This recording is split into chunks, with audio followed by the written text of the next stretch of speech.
আজি মানে আমাৰ দুপৰীয়া ভাতটো মানে কি হৈছে ফ্ৰাইড ৰাইচ বনাইছিলোঁ, তাকে আপোনালোকক দেখাব বিচাৰিছোঁ। আপোনাৰ ইয়াত ফ্ৰাইড ৰাইচ মানে ডিম দিছে, পিঁয়াজ আৰু তাৰপিছত ভাত দিছে।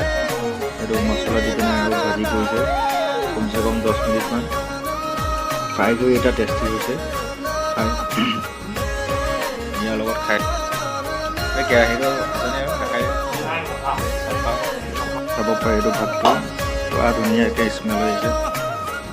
এই কেৰাহীটো দেখা, কেৰাহী চাফা বেছি কেনেকৈ হৈছে, বেছিয়ে নিজে বনাই চবে। মই এইটো খাবলৈ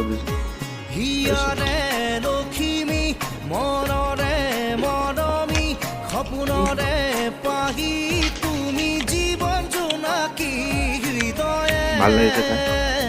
থেংকছ গাইজ, বাই বাই।